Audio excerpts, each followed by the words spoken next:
महाराष्ट्राचा आराध्य दैवत छत्रपती शिवराय, या देशाचे संविधान करते भारतरत्न डॉक्टर बाबासाहेब आंबेडकर, आणि ज्यांनी तुम्हा आम्हा सर्वांना गर्व से कहो हम हिंदू है, गर्व से कहो हम हिंदू है हा नारा दिला आणि उभ्या देशातला हिंदू जागृत केला, ते वंदनीय हिंदू हृदय सम्राट शिवसेना प्रमुख श्रीमान बाळासाहेब ठाकरे यांना अभिवादन करतो।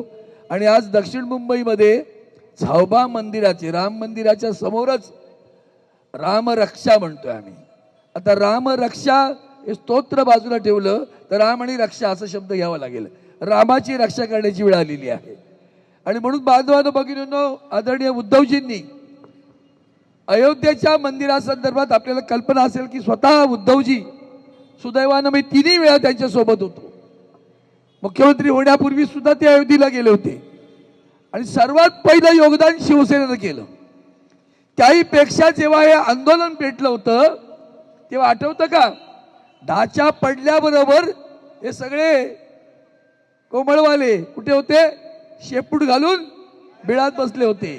तेव्हा वंदनीय शिवसेना प्रमुखांना सांगितलं गेलं, सुंदरलाल भंडारी नावाचे त्यांचे नेते म्हणाले हे काम आम्ही नाही केलं, हे काम शिवसैनिकांनी केलंय।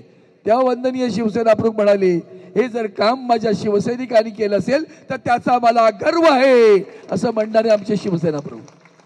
हे पळपुटे लोक आम्हाला हिंदुत्व शिकवतायत, फार मोठं भाषण करणार नाही, एवढंच सांगतो, ही छोटी गोष्ट समजू नका।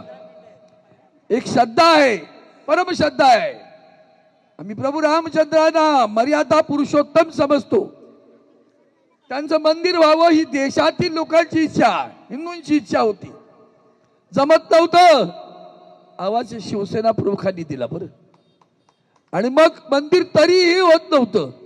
बिर्लेकर साहेब, तुम्हाला आठवत असेल, आदरणीय उद्धवजी सभा घेत होते आणि त्यात एक वाक्य महत्वाचं होतं, मंदिर वही बनाएंगे तारीख नाही बताएंगे। जय हो। तारीख सांगत नव्हते बरं का। आणि मग त्याच्यानंतर आम्ही युतीत असून सुद्धा तेव्हाही मग प्रभू रामचंद्राबद्दल बोलत होतो, तुम्ही नव्हता बोलत। मी एक फक्त आठवण सांगतो, 1987 साली गर्व से कहो हिंदू ही घोषणा दिल्यानंतर आपण रमेश प्रभू विलेपार्ल्यातली पोटनिवडणूक लढवली होती। त्या निवडणुकीत बीजेपी आपल्या विरोधात उभी राहिली होती, हिंदुत्वाच्या विरोधात, हे लक्षात ठेवा पहिलं तर। त्यामुळे कोणी असतील ना घराघरात ऐकणारे जय श्रीराम, त्या श्रीरामाचा अपमान तुम्ही रोज करता। प्रभू रामचंद्र कधी निर्मोही राजा, निर्मोही राजपुत्र, तुम्ही खर तर प्रभू रामचंद्राबद्दल बोलताना प्रभू रामचंद्र हे त्यागी, भारतीय जनता पार्टी भोगी, ही भोगी पार्टी आहे, लक्षात घ्या। म्हणून त्याचा वापर ते करत राहिले। एकच आज उदाहरणाचं उदाहरण सांगतो फक्त, काल म्हणजे या मंदिरापुरता चढावा नाही बढ़ाया, चढावा नाही लेखी गे, फक्त दान सोनं चांदी एवढ्या पुरतं नाही आहे मर्यादित। आता तर सांगतात वानरांनी पळवलं म्हणून सोनं, काय विचारू नका, म्हणजे पुन्हा ते हनुमानावर ढकलायला मोकळे झाले। त्यांनी तिथल्या जमिनी आजूबाजूच्या, बिर्लेकरजी सकाळी 11 वाजता, असं एक उदाहरण, सकाळी 11 वाजता एक जमीन घेतली गेली 2 करोड रुपयाला,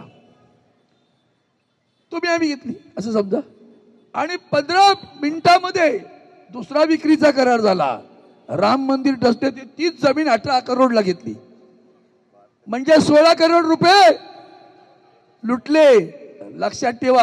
आणि म्हणून रोज काय चाललंय, राम मंदिराच्या चोरीवर आपण बोलतोय, आमच्या प्रभू रामचंद्राचा अवमान तुम्ही करताय, म्हणून उद्धवजी ठाकरेंनी रामरक्षा सुरू केली।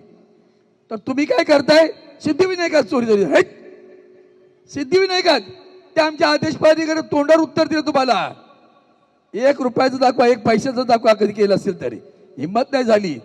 लाचार माणसं आहेत सगळी, आणि म्हणून तुम्हाला सर्व सांगतो, या ठिकाणी ही सुरुवात आहे, ही ठिणगी आहे, वंदनीय शिवसेना प्रमुखांच्या विचारांची ठिणगी आहे, ही त्यांच्या विचारधाराची ठिणगी आहे।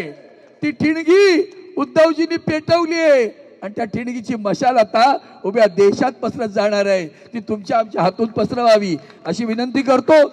जागृत करा, जागृत उठत असं म्हणतो ना आपण, जागृत करा। या खोटारड्या हिंदुत्वांचे ज्यांचे कपडे उतरवा, सगळे असतील तिकडे ढोंगी लोक आहेत, त्या देवाबद्दल आस्था नाही, श्रद्धा नाही, काही नाही, फक्त लुटायचंय. काल परकडे दिल्लीतलं एका त्यांच्या संघटनेचं कार्यालय दाखवलं, पैसे लुटून कसं उभं केलंय ते. बरोबर आहे ना? बरं आहे, ते या हो हो म्हणायला लागलेत. आता लक्षात ठेवा, नुसतं जय श्रीराम म्हणून जमणार नाही. जय श्रीरामला साथ द्यायला महाराष्ट्र हवा, देशाचं तेज हवंय. म्हणून उद्धवजी काय म्हणतात?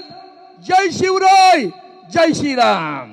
तुम्ही म्हणा तर जय शिवराय, जय शिवराय, जय श्रीराम, जय शिवराय, जय श्रीराम, जय श्रीराम, जय श्रीराम, जय श्रीराम. जय श्रीराम. असं हे तेज घेऊन जावं लागेल आणि ते तेज घराघरात पोचवा. स्वाभिमानी हिंदुत्व जागृत करा. या देशाची अस्मिता जागृत करणं आहे. प्रभू रामचंद्राच्या मंदिरातील चोरी म्हणजे देशाचा अपमान आहे. त्यावर डल्ला मारणाऱ्यांना स्वस्थ बसू द्यायचं नाही आणि त्यांना इथून घालवल्याशिवाय स्वस्थ बसायचं नाही. असा प्राण प्रत्याग करूया, आपण पण करूया. आणि तो पण करून आजच्या या रामरक्षाच्या कार्यक्रमाची सांगता.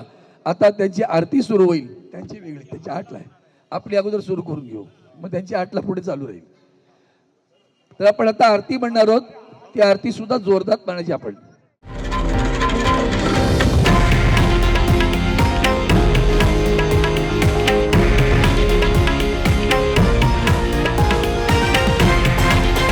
हे आहे देशातील नंबर 1 न्यूज नेटवर्क आणि आपण पाहत आहात TV9 मराठी, एकमेव.